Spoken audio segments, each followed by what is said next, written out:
Hello दोस्त, मैं Sharda PCS की दुनिया में आप सभी का स्वागत करती हूँ। उम्मीद है आप लोग अच्छे होंगे और अच्छे से पढ़ रहे होंगे। पीसीएस की तैयारी करने वाले समस्त छात्रों को मेरा नमस्कार है। दोस्त, हम लोग जो है वो एडिटोरिया का जो ऑब्जेक्टिव वाला सेक्शन है यानी सेट 1 खत्म कर लिए थे। अब हम लोग का सेट 2 स्टार्ट हुआ है, जिसके तहत कल हमने 10 क्वेश्चन कर लिया था। आज टोटल 40 क्वेश्चन करेंगे और उस 40 क्वेश्चन के कुछ क्वेश्चन जिनके एक्सप्लेनेशन की बहुत ज़रूरत होती है, साथ ही उसके इर्द गिर्द जो भी क्वेश्चन पूछने की संभावना होती है उसको भी साथ में करते चलेंगे। तो चलिए स्टार्ट करते हैं। जो हमारा 11वां क्वेश्चन है वो है, किस राज्य सरकार ने राज्य के सीमावर्ती और संवेदनशील क्षेत्र में रहने वाले मूल निवासी और स्वदेशी नागरिक को आत्म सुरक्षा के लिए हथियार लाइसेंस देने की घोषणा की है? तो वो है असम सरकार। पहला 12वां है जो कि एग्जाम के पॉइंट ऑफ व्यू से बहुत ही इम्पोर्टेंट है कि मुख्यमंत्री नीतीश कुमार ने जल जीवन हरियाली अभियान के तहत किस जगह विक्रम सौर ऊर्जा परियोजना का उद्घाटन किया? तो सबसे पहले तो यही क्वेश्चन बन जाता है, विक्रम सौर ऊर्जा परियोजना किस अभियान के तहत शुरू किया गया है? तो जल जीवन हरियाली अभियान। इसका उद्घाटन किसने किया? नीतीश कुमार ने। और कहाँ किया गया? पटना में। तो चलिए पूरा जो सौर ऊर्जा है उससे रिलेटेड बिहार में क्या क्या हो रही है उसको हम लोग देखते हैं। तो सबसे पहले सौर ऊर्जा का और यह जो भी नवीकरणीय ऊर्जा होती है उसके लिए संस्था कौन सी है? तो है ब्रेडा, यानी Bihar renewable energy development authority. तो पूछ देता है, कई बार आप देखेंगे कि कोई संस्था का गठन कब किया गया, जैसे 70वीं में पूछा हुआ है। तो ये 1987 में किया गया है। सोसाइटी पंजीकरण एक्ट 1860 के तहत इसका गठन किया गया था। जो सौर ऊर्जा है, इकोनॉमिक सर्वे में देखेंगे स्टेटमेंट यूज़ किया है, सौर विहार की ओर बढ़ता विहार। मतलब हम लोग जो है परंपरागत ऊर्जा से अब सौर ऊर्जा की ओर बढ़ते हुए जा रहे हैं। और जो ऊर्जा डिपार्टमेंट है, क्योंकि हमारे यहाँ मंत्रालय की जगह विभाग होता है, तो उसका जो स्लोगन है, हमारा आधार ऊर्जस्वित बिहार। अब इस तरह के स्लोगन आप ऐसे में भी यूज़ कर सकते हैं। जैसे अब पर्यटन विभाग का 66 या 65 में पूछा था कि क्या स्लोगन है, तो उसका था बिसफुल बिहार। वैसे ही हो सकता है पूछ दे जो ऊर्जा डिपार्टमेंट है उसका क्या स्लोगन है, तो उसका स्लोगन है हमारा आधार ऊर्जस्वित बिहार। अब देखिए सौर ऊर्जा के लिए बिहार सरकार क्या क्या कदम उठा रही है। मानिए इससे एक क्वेश्चन पक्का है। पहला तो हम लोगों ने ब्रेडा देख लिया, दूसरा है जल जीवन हरियाली। इसके तहत सोलर रूफटॉप प्लांट स्थापित किया जाएगा। ये सरकारी भवन पे भी किया जाएगा, निजी भवन पे भी किया जाएगा। और नीचे मछली ऊपर बिजली, ये फ्लोटिंग सोलर प्लांट जो होता है उसका जो स्लोगन है नीचे मछली ऊपर बिजली, उसमें पूछा हुआ है आपका 67 में कि सबसे पहला इसके तहत बिजली संयंत्र कहाँ स्थापित किया गया था? दरभंगा के कदीराबाद में। दूसरा सुपौल में। अब तो बहुत जगह किया जा रहा है, बट जो इम्पोर्टेंट होते हैं, पहला सबसे बड़ा तो अभी जो है वो सबसे बड़ा फुलवरिया में है। फुलवरिया का है नवादा में, और यह सबसे बड़ा फ्लोटिंग सोलर प्लांट है। और साथ ही सोलर ऊर्जा, जैसे अब शहरी क्षेत्र में स्ट्रीट लाइट में सोलर ऊर्जा को किया जा रहा है, वैसे ही ग्रामीण क्षेत्र में भी सीएम स्ट्रीट लाइट योजना को शुरू किया गया है। इवन कृषि के क्षेत्र में भी जो अलग से फीडर दिया गया है किसानों को, उसका सोलराइजेशन किया जा रहा है। तो उसको हमने करंट वाले में कराया है, बिहार करंट में, आप वहाँ देख सकते हैं। विक्रम सौर ऊर्जा प्रोजेक्ट जिसको हम लोगों ने देख लिया है, पटना में है। इसका उद्घाटन सीएम नीतीश कुमार ने किया है। अब देखिए कि कुछ जो यंत्र होते हैं, ये कजरा समझिए आपके एग्जाम में 110% आएगा। कजरा जो है वो देश का सबसे बड़ा, जो हमारा सौर ऊर्जा या कोई भी नवीकरणीय ऊर्जा से जो हम ऊर्जा का उत्पादन करते हैं, तो उसको भंडारण के लिए एक बैटरी प्रणाली है जो कहाँ स्थापित की गई है? कजरा लखीसराय में। ये VVI है और इसको मोदी जी ने जब सिवान आए थे तो वहाँ पे उसका उद्घाटन किया था। तो कजरा कहाँ है? लखीसराय में। ये क्या है? देश का सबसे बड़ा रिन्यूएबल एनर्जी बैटरी भंडार है और ये सौर ऊर्जा का भी उत्पादन करेगा। 300 मेगावाट ये सौर ऊर्जा का उत्पादन करेगा।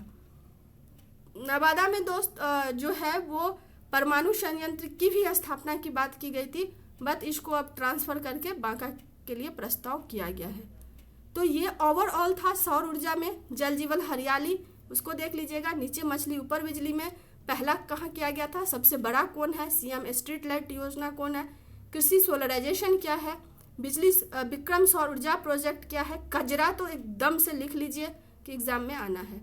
चलिए अब अगला जो है वो है वेब शिखर सम्मेलन 2025 के बारे में निम्नलिखित कदमों पर विचार करें। यह भारत की जीडीपी में रचनात्मक अर्थव्यवस्था की भूमिका को दर्शाता है।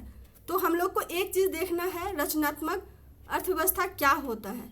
इवन मेंस में भी इस तरह के क्वेश्चन पूछ सकते हैं और वेब भी पूछ सकता है क्योंकि ये पहली बार आयोजन किया गया है। दूसरा है कि भारत ने रचनात्मक तकनीकी संस्था की स्थापना की। तीसरा है इसका आयोजन दिल्ली में हुआ। तो पहला और दूसरा सही है, इसका आयोजन दिल्ली में हुआ ये गलत है। तो चलिए ओवरऑल वेब्स में हम लोग देखते हैं इसका आयोजन क्या हुआ, वेब्स का फुल फॉर्म क्या है, रचनात्मक अर्थव्यवस्था क्या होती है। तो रचनात्मक अर्थव्यवस्था होती है जैसे फिल्म हो गया, मीडिया हो गया, गेमिंग हो गया, ये रचनात्मक क्षेत्र होते हैं और इसके माध्यम से जब व्यक्ति पैसा कमाता है तो उसको रचनात्मक अर्थव्यवस्था कहा जाता है। अब हो सकता है एग्जाम में पूछ दे वेब्स का फुल फॉर्म। तो वेब्स है वर्ल्ड मतलब द्रव्य दृश्य एवं मनोरंजन शिखर सम्मेलन। द्रव्य दृश्य एवं मनोरंजन शिखर सम्मेलन ये पहली बार किया गया है। कहाँ पे किया गया है, मुंबई में। तो वहाँ दिया था दिल्ली में किया गया है, तो गलत है। मुंबई में किया गया। कब से कब तक, 1 से 4 मई 2025 को किया गया। ये आयोजन स्थल कौन सा था, यानी मुंबई में कहाँ किया गया, तो ये था जियो वर्ल्ड कन्वेंशन सेंटर। एक एक चीज़ को ध्यान से देखिएगा। आयोजन कहाँ हुआ, मुंबई में। स्थल कौन सा था, जियो वर्ल्ड कन्वेंशन सेंटर। इसकी परिकल्पना क्या है, कनेक्टिंग क्रिएटर कनेक्टिंग कंट्रीज। मतलब आप देखेंगे जो भी क्रिएटर होते हैं, अब मान लीजिए इंडिया में रह के कोई फिल्म बना रहा है, तो आप देखते हैं कि उसका विश्व में कितना ज़्यादा प्रचार प्रसार होता है। एक तरह से कि सॉफ्ट पावर को इससे बढ़ावा होगा। ये पूछ सकता है कि इसके आयोजनकर्ता कौन थे, तो ये था महाराष्ट्र में हुआ, तो महाराष्ट्र सरकार और केंद्र सरकार की ओर से सूचना एवं प्रौद्योगिकी मंत्रालय। अब यहाँ पे देखिए उसमें दे दिया है कि भारतीय रचनात्मक प्रौद्योगिकी संस्था की स्थापना की गई। तो ये बात सच है क्योंकि स्थापना की गई, बट कहाँ की गई इसका भी कोई ब्यौरा नहीं है। तो इसमें दो जो थे सही है कि भारत में रचनात्मक तकनीकी संस्था की स्थापना की गई। इसका आयोजन दिल्ली नहीं मुंबई में हुआ। और इसमें एक इम्पोर्टेंट फैक्ट था, चलिए आगे देखते हैं। किस राज्य के शिक्षा विभाग ने सरकारी स्कूलों में शिक्षक उपकरण को उन्नत करने तथा शिक्षा गुणवत्ता में सुधार के लिए गैर सरकारी संगठन के साथ समझौता किया है, तो ये पंजाब है। मतलब सरकार के अलावा यानी कि ये पीपीपी मोड पे शिक्षा को बढ़ावा दिया जाएगा, यानी पब्लिक प्राइवेट पार्टनरशिप, यानी शिक्षा विभाग और गैर सरकारी संगठन मतलब एनजीओ जो होते हैं उसके साथ। इससे ज़्यादा इसमें बहुत कुछ नहीं करना था। किस व्यक्ति ने भारत के G20 शेरपा के पद से इस्तीफा दे दिया, तो ये अमिताभ कांत जी हैं। अब हम लोग देख लेते हैं थोड़ा G20 के बारे में। G20 का गठन कब किया गया था, 1999 में। जब 1997-98 में विश्व आर्थिक मंदी आई थी, तब जो विश्व के विकासशील देश के जो वित्त मंत्री और आरबीआई के गवर्नर लोग थे, उन लोगों को लगा कि जो वैश्विक अर्थव्यवस्था में हलचल चल रही है तो उससे रिलेटेड चीज़ों पे चर्चा करनी चाहिए। देखिएगा आप 69 में पूछा है G20 का जीडीपी में कितना योगदान है। इवन मेंस में भी लिख सकते हैं, बट चलिए अभी हम लोग पीटी के पॉइंट ऑफ व्यू से देखते हैं। इसका महत्व देखते हैं। जीडीपी में 85%, पूरे वैश्विक जीडीपी का 85% योगदान है, पहला। दूसरा, वैश्विक व्यापार में 75% योगदान करता है। तीसरा, टोटल विश्व की जनसंख्या का 2/3 जनसंख्या जो है G20 के देश कवर करते हैं। तो इसको बहुत अच्छे से देखिएगा। इसमें टोटल देश जो है 19 है और एक क्षेत्रीय संगठन है जो है यूरोपीय यूनियन। इसकी संरचना देखिए, 2 तरह से होता है, एक बिट ट्रैक, एक शेरपा ट्रैक। जो बिट ट्रैक होता है उसमें आरबीआई के गवर्नर, मतलब जिस भी देश के हैं वहाँ के सेंट्रल बैंक के गवर्नर, और दूसरा वित्त मंत्री होते हैं, और शेरपा ट्रैक में जो नेता मतलब व्यक्तिगत रूप से उसका प्रतिनिधित्व करता है, जैसे भारत की ओर से अमिताभ कांत कर रहे थे। इसका अपना कोई सचिवालय नहीं है और इसकी जो अध्यक्षता होती है ट्रॉयका पे होता है, यानी 3 देश एक साथ सम्मिलित रहते हैं। जब भारत में हुआ था उस टाइम इंडोनेशिया में सम्मेलन हुआ और इसकी अध्यक्षता किसको दिया गया? इंडिया को। इंडिया ने किसको दिया? ब्राजील को। अब ब्राजील ने किसको दिया? साउथ अफ्रीका को। मतलब जो अब 20वां शिखर सम्मेलन होगा वो साउथ अफ्रीका में होगा। ठीक है, ये एग्जाम के पॉइंट ऑफ व्यू से बहुत इंपॉर्टेंट है। आप इसको फिर से एक बार सुन लीजिएगा। चलिए हम ये बता देते हैं। G20 का जीडीपी में 85% योगदान है, वैश्विक व्यापार में 75%, जनसंख्या में 2/3, कुल 19 देश हैं, एक यूरोपीय यूनियन है। इसकी संरचना 2 आधार पे होती है, वित्त ट्रैक, एक शेरपा ट्रैक। वित्त ट्रैक में वित्त मंत्री और सेंट्रल बैंक के गवर्नर होते हैं। शेरपा ट्रैक व्यक्तिगत स्तर पे कोई प्रतिनिधित्व करता है, जैसे भारत में अमिताभ कांत कर रहे थे, इन्होंने इस्तीफा दे दिया। G20 का अपना कोई सचिवालय नहीं है।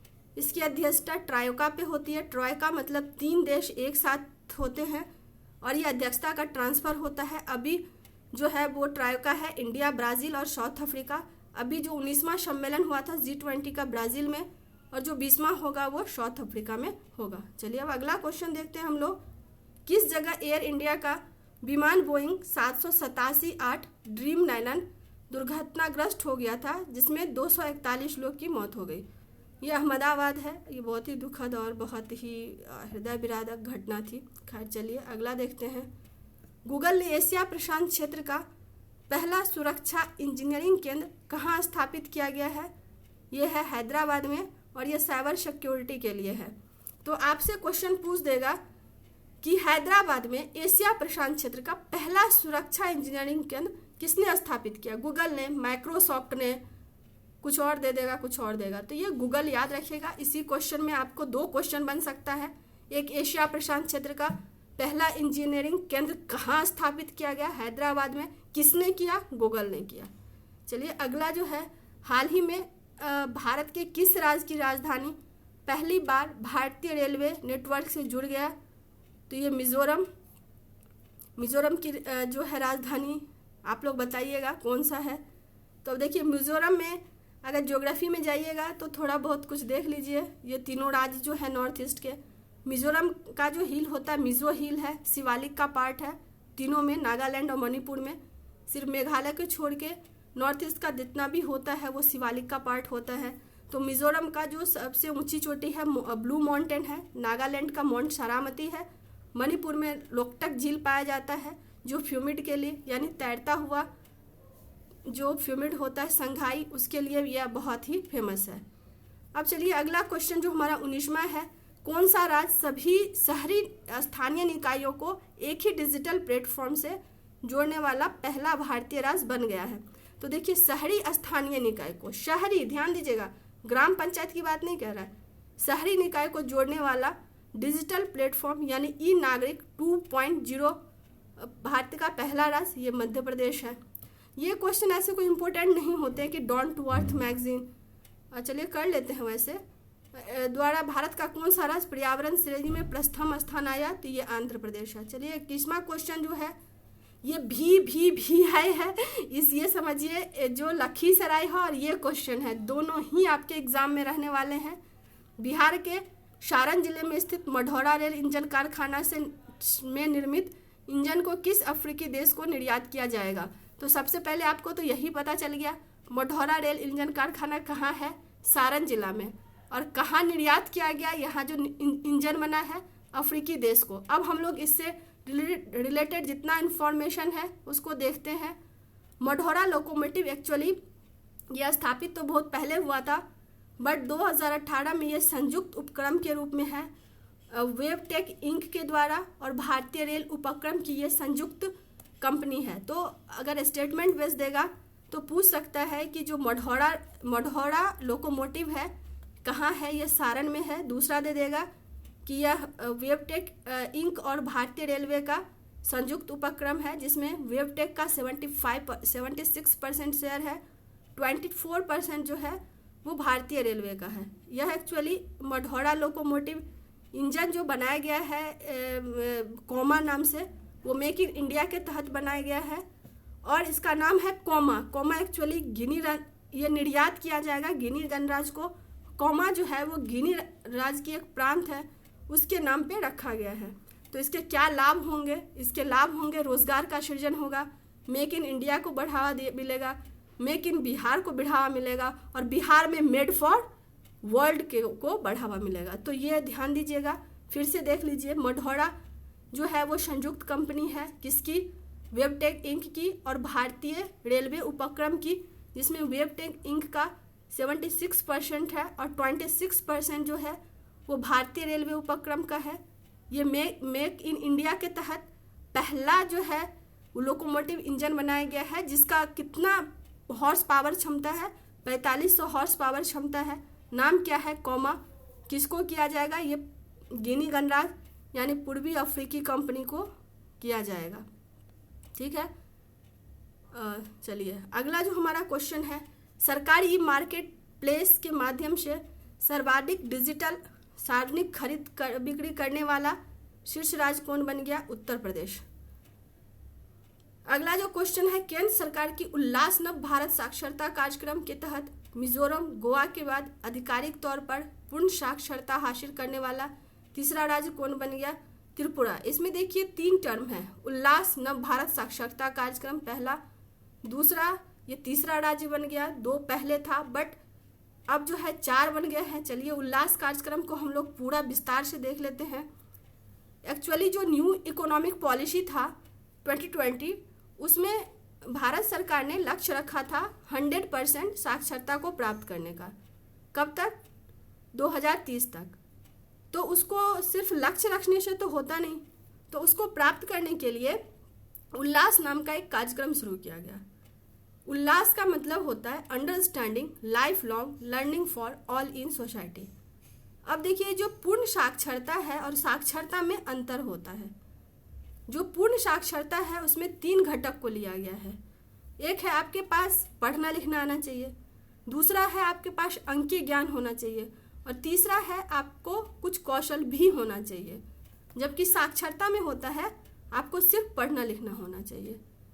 तो ये उल्लास कार्यक्रम के तहत जो पूर्ण साक्षरता प्राप्त किया है, तो क्या 100 पूर्ण साक्षरता का मतलब 100% होता है? तो नहीं। पूर्ण साक्षरता का मतलब होता है ऐसे यूटीज या जो राज्य हैं जो साक्षरता दर 95% से अधिक प्राप्त कर लेते हैं। पूर्ण साक्षरता मतलब 3 चीज को, कौशल भी है किसी व्यक्ति के पास, पढ़ना लिखना भी आ रहा है, अंक गणितीय ज्ञान भी है। ऐसा नहीं है कि 2 + 2 मतलब कितना होता है, ये भी नहीं पता है। तो ये अगर प्राप्त कर लेता है उसको पूर्ण साक्षरता राज्य घोषित किया जाता है। इसके तहत 4 यूटीज और राज्य को किया गया है, जिसमें पहला राज्य मिजोरम था, गोवा है, लद्दाख है और चौथा त्रिपुरा है। और इसका उद्देश्य है कि साक्षरता 15 वर्ष से अधिक आयु के जो लोग हैं उनको बुनियादी पढ़ना लिखना और अंक गणितीय ज्ञान होना चाहिए, साथ ही उनको कौशल भी होना चाहिए। अब देखिए साक्षरता में पूर्ण कार्यात्मक साक्षरता में पहला अगर स्टेट पूछेगा तो मिजोरम हो जाएगा, पहला यूटी पूछेगा लद्दाख हो जाएगा, ओवरऑल पूछेगा तो मिजोरम हो जाएगा। बट सिर्फ नॉर्मल साक्षरता होगा, जो परंपरागत रूप से साक्षरता होता है वो केरल होगा। तो इस चीज को आप लोग ध्यान दीजिएगा। अगला जो क्वेश्चन है, केंद्रीय शिक्षा मंत्रालय द्वारा परफॉर्मिंग ग्रेडिंग इंडेक्स रिपोर्ट 2023-4 में कौन सा राज्य सबसे निचले स्थान पर है? तो चलिए इसको हम लोग देखते हैं।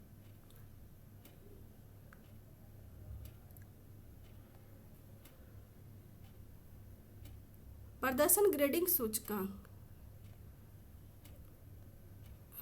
चलिए इसको हमने नहीं किया है, सॉरी, एक्सट्रीमली सॉरी। चलिए कल कर लेंगे इसको। अगला जो हमारा क्वेश्चन है वो है ऑपरेशन स्पाइडर वेव। तो जो ऑपरेशन स्पाइडर वेव है वो किस चीज से संबंधित है? ड्रोन हमला से। अब चलिए हम लोग देख लेते हैं।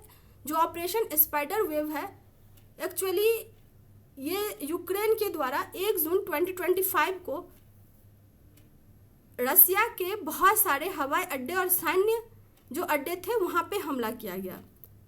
ये ड्रोन का नाम क्या था, यही पूछ देगा कि जिस ड्रोन से हमला किया गया उस ड्रोन का नाम क्या था। तो उस ड्रोन का नाम था एफपीवी। तो एफपीवी का फुल फॉर्म क्या है, एफपीवी ही क्यों यूज किया गया। अब सोचिए, अब ड्रोन से जब हमला किया जाने लगेगा तो यह परंपरागत युद्ध से कई गुना खतरा हो सकता है। तो अब इसलिए भारत सरकार भी ड्रोन के निर्माण पे रक्षा की दृष्टि से भी बहुत महत्वपूर्ण हो जाता है।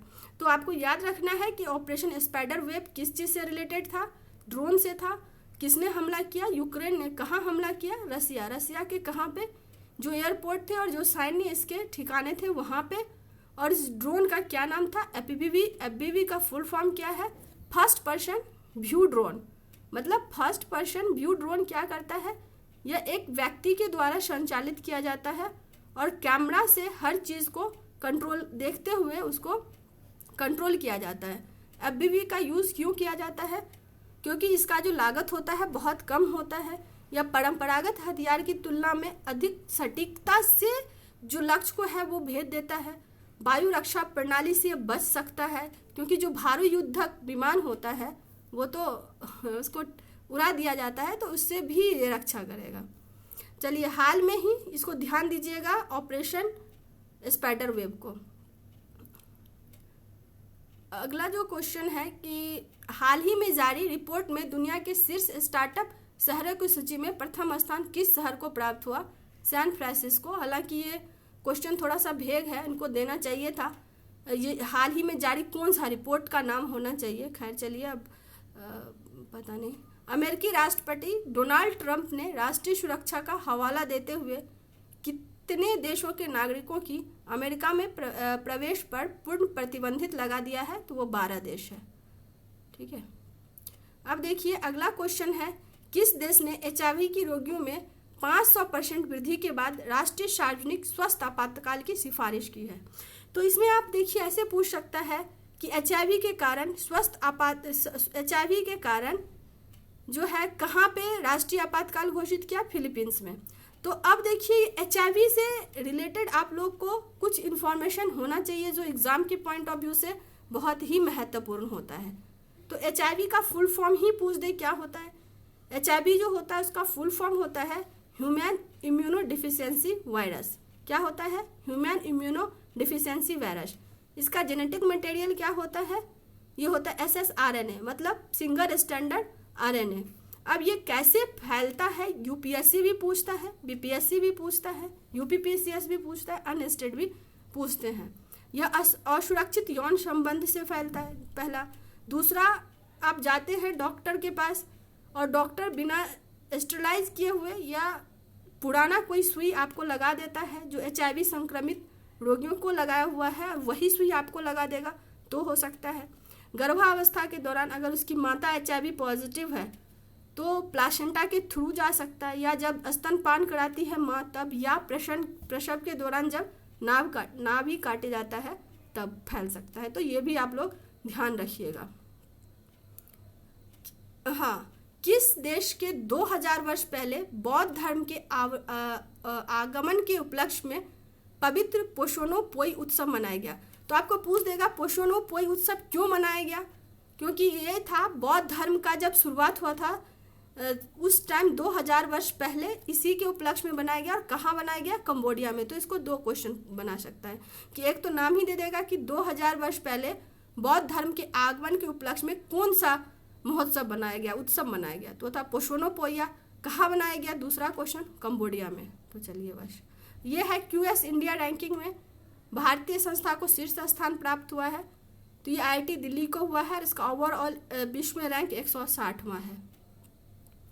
जो अगला क्वेश्चन है वो है ग्लोबल लिविलिटी इंडेक्स 2025 के अनुसार दुनिया का रहने योग्य शहर किसे घोषित किया गया है। तो ये कोपेनहेगन का डेनमार्क है, उसको किया गया है। बाकी हम लोग देख लेते हैं। ग्लोबल लिविलिटी इंडेक्स सबसे पहले इसको जारी कौन करता है, इसको जारी करता है EIU इकोनॉमिस्ट इंटेलिजेंस यूनिट के द्वारा। सबसे रहने योग्य शहर कौन सा है, हम लोग देख ही चुके हैं, कोपेनहेगन। दूसरा वियना है, सबसे खराब शहर कौन है? दमिश्क है। दुनिया के शीर्ष यह रहने योग्य शहर में भारत का एक भी शहर नहीं है, ये ध्यान रखिएगा। इसमें 5 मानक होते हैं। पहला होता है स्थिरता, दूसरा होता है हेल्थ, तीसरा होता है एनवायरनमेंट, चौथा होता है शिक्षा, 5वां होता है अवसंरचना। तो ग्लोबल लिविलिटी इंडेक्स में शीर्ष किसका है? कोपेनहेगन का। दूसरा किसका है? वियना का। सबसे खराब किसका है? दमिश्क का। भारत का क्या स्थिति है? एक भी शहर रहने लायक नहीं है। रिपोर्ट कौन जारी करता है? EIU। जो अगला क्वेश्चन है वो है आपका जलवायु परिवर्तन प्रदर्शन सूचकांक 2010-25 में भारत को कौन सा स्थान प्राप्त हुआ है? तो ये 10वां। एक्चुअली भारत को इससे पहले 2023-24 में 7वां रैंक प्राप्त हुआ था, अब 10वां हुआ है, यानी भारत इसमें खराब प्रदर्शन कर रहा है। तो ये इम्पोर्टेंट हो जाता है। तो हम लोग देख लेते हैं जलवायु परिवर्तन प्रदर्शन सूचकांक कौन जारी करता है? यह जर्मन, ध्यान दीजिएगा, 3 संस्था मिलकर जारी करता है। पहला जर्मन वाच, दूसरा कैन यानी क्लाइमेट एक्शन नेटवर्क, और तीसरा न्यू क्लाइमेट इंस्टीट्यूट। कौन कौन सा करता है? German watch, can, new climate institute. इसके कितने घटक होते हैं? इसके घटक होते हैं 4। पहला होता है कि कोई भी देश ग्रीन हाउस गैस का कितना इमिशन करता है। दूसरा, जो हमारा रिन्यूएबल एनर्जी है हम कितना यूज़ करते हैं। तीसरा, पर व्यक्ति कितना ऊर्जा का उपभोग होता है। चौथा, जलवायु नीति किसी भी देश या राष्ट्र की किस तरह से है और कैसे उसका क्रियान्वयन हो रहा है। तो इसके ओवरऑल में शीर्ष स्थान जो है वो डेनमार्क का है, अंतिम स्थान ईरान का है। भारत में इसका 10वां स्थान आया है और स्कोर 67.99 है, और यह पिछले देश बार की तुलना में खराब प्रदर्शन रहा है। अब ये देखिए जो अगला है वो है कि उत्तर प्रदेश में इसरो का पहला प्रक्षेपण कहाँ किया गया है? तो ये है कुशीनगर। इसमें इससे ज़्यादा कुछ नहीं याद रखना है, ये थोड़ा इम्पोर्टेंट हो जाता है। कॉन्वेक्स एक्सरसाइज थॉट 2025 का आयोजन कहाँ किया गया? रोमानिया में। और किसके द्वारा किया गया? ये अंतर्राष्ट्रीय परमाणु ऊर्जा एजेंसी। अंतर्राष्ट्रीय परमाणु ऊर्जा एजेंसी इस बार बहुत ही इम्पोर्टेंट है, तो आप लोग इसको थोड़ा अच्छे से देख लीजिएगा। राज्य विधेयक पर राज्यपालों की शक्तियों का सुप्रीम कोर्ट के फैसले से संबंधित निम्नलिखित कथनों पर विचार करें। अब देखिए, राज्यपाल के पास आर्टिकल 200 के तहत पूर्ण वीटो या पॉकेट वीटो का अभाव है और वे विधेयकों को अनिश्चित काल तक निलंबित रख सकते हैं।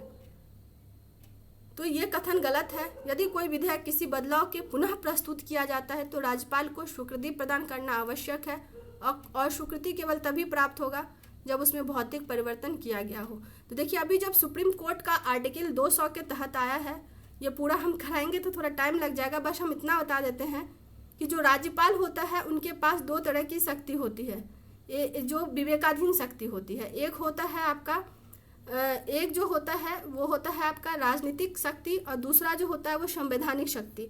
राजनीतिक शक्ति में होता है वही जो मुख्यमंत्री वगैरह का नियुक्ति करते हैं, बट संवैधानिक शक्ति में होता है आर्टिकल 200 के तहत उनके पास जो विधानसभा के द्वारा पारित कानून होता है 3 अधिकार होता है। एक या तो हस्ताक्षर कर दे, दूसरा उसमें संशोधन करे और पुनः वापस के लिए भेजे, जो उसका संकेत स्टेटमेंट है कि अगर विधानसभा पुनः राज्यपाल को बिना किसी संशोधन के भेजे तो उनको एज इट इज साइन करना पड़ता है। तीसरा होता है कि राष्ट्रपति के लिए आरक्षित कर ले। तो यही विवाद का रीज़न था, क्योंकि जब ये राष्ट्रपति को भेज देते थे तो राष्ट्रपति इस पर साइन नहीं करते थे। तो सुप्रीम कोर्ट ने कहा कि अब आपको कोई भी अगर राज्य विधानसभा कानून बनाती है तो अपने राज्य के हित के लिए बनाती है, तो आपको 3 महीने के अंदर इस पे कोई ना कोई डिसीजन देना होगा। तो इसलिए यह विवाद में बना हुआ था। तो चलिए, अगला जो हमारा क्वेश्चन है वो है ओलंपिक खेल से संबंधित निम्नलिखित कथन में कौन सा गलत है? तो ये देखिए कि 2028 में ओलंपिक खेलों की मेजबानी लॉस एंजिल्स द्वारा अब के ओलंपिक इतिहास में तीसरी बार इस शहर में आयोजन होगा। तो ये सही है। ये 2028 का कहाँ होगा? लॉस एंजिल्स में। बी में है कि 128 साल बाद क्रिकेट को वर्ष 2028 में ओलंपिक खेल में शामिल किया गया है। तो ये गलत है, क्रिकेट को पिछले साल ही शामिल कर लिया गया था। तीसरा है इसमें कि 2028 की ओलंपिक में baseball, flag football, locus, squash को जगह मिली है। तो ये सही है। इसको आप लोग ध्यान से दीजिएगा कि किस किस खेल को, न्यू खेल को 2028 में शामिल किया जाएगा। तो उसमें आपका बेसबॉल, सॉफ्टबॉल, फ्लैग फुटबॉल, लैक्रोश और स्क्वैश। तो इसमें पूछ देगा कि कौन सा नहीं किया जाएगा, तो ये थोड़ा अच्छे से कर लीजिएगा। ओलंपिक खेल में क्रिकेट आखिरी बार 1900 में बीच खेला गया था, तो ये सही है। तो वो आप क्वेश्चन से भी पकड़ लेते, मान लीजिए या तो ये सही होता या ये सही होता। अगर आपको पता होता कि क्रिकेट पहले बार खेला गया है कभी ना कभी, तो ये गलत हो जाएगा, ठीक है। तो इस तरह से अगर देखेंगे, जैसे 70वीं में पूछा 104वां कॉन्स्टिट्यूशनल अमेंडमेंट 2 बार पूछ दिया। अगर एक पता है आपको या नहीं भी पता है तो वो थोड़ा सा ध्यान देंगे। इस तरह से 2 अगर रिलेटेड ऑप्शन होते हैं तो आप उसको एलिमिनेट कर सकते हैं। तो संभवतः आज का मेरा एक क्वेश्चन था कि 13वां आईसीसी महिला वनडे विश्व कप 2025 का आयोजन भारत और श्रीलंका के मध्य संयुक्त रूप से किया जाएगा। पटना पायरेट ने किस कबड्डी खिलाड़ी को प्रो कबड्डी लीग से संन्यास लेने की घोषणा की है? प्रदीप नरवाल। तो ये सब उतना इम्पोर्टेंट नहीं होता है। चलिए, वक्फ संशोधन विधेयक जो है वो पूछ देगा कि कब ये कानून बना और किसके द्वारा ये कानून घोषित किया गया। या पूछ देगा लोकसभा में कब पारित हुआ, या राज्यसभा में कब पारित हुआ, या राष्ट्रपति ने कब साइन किया। तो इसको थोड़ा देख लीजिएगा, वक्फ क्या है इसको भी देख लीजिएगा। बस हम बता देते हैं कि ये कानून कब लोकसभा में पारित हुआ, 3 अप्रैल को, राज्यसभा में 4 को, 5 को राष्ट्रपति ने, यानी 3, 4, 5 लगातार। या राष्ट्रपति किस आर्टिकल के तहत लोकसभा और राज्यसभा द्वारा पारित विधेयक पर सिग्नेचर करते हैं? आर्टिकल 111 के तहत। और इसको किसने अधिसूचित किया? अल्पसंख्यक द्वारा, अल्पसंख्यक जो मंत्रालय है उनके द्वारा। कब किया गया? 8 अप्रैल को। तो वक्फ कानून कब बना? 8 अप्रैल को। राष्ट्रपति ने कब साइन किया? 5 को। लोकसभा में कब हुआ? 3 को। राज्यसभा में कब हुआ? 4 को। तो बस ये ध्यान दीजिएगा। उम्मीद है मेरा ये सीरीज आप लोग को अच्छा लग रहा होगा। प्लीज़ आपको अच्छा लग रहा हो तो मेरे वीडियो को लाइक कर दीजिए। प्लीज़ मेरे चैनल को प्लीज़ सब्सक्राइब कर दीजिए, ताकि हम भी मोटिवेट होते रहें और आप लोगों के लिए ऐसे ही कुछ अच्छे कंटेंट, और अच्छे कंटेंट से ज़्यादा इम्पोर्टेंट है एग्ज़ाम के पॉइंट ऑफ व्यू से इम्पोर्टेंट कंटेंट को लाते रहें, ताकि आप भी एग्जामिनेशन हॉल में जब क्वेश्चन आए तो लगे कि ये सुना हुआ है और कर सके आसानी से। हम लोग जो है साथ मिलकर इसको करेंगे और निश्चित ही हम लोग को सफलता मिलेगी। मेरी ढेर सारी शुभकामनाएं आप लोग के साथ। तो आज के लिए बस इतना ही, मिलते हैं फिर बहुत जल्द। प्लीज़ मेरे चैनल को सब्सक्राइब कर दीजिएगा। और हाँ, मेरा अगर ये PDF लेना हो तो डिस्क्रिप्शन में हम टेलीग्राम लिंक दे देते हैं, तो उसको आप ज्वाइन कर सकते हैं। तो मिलते हैं फिर बहुत जल्द। Thank you so much.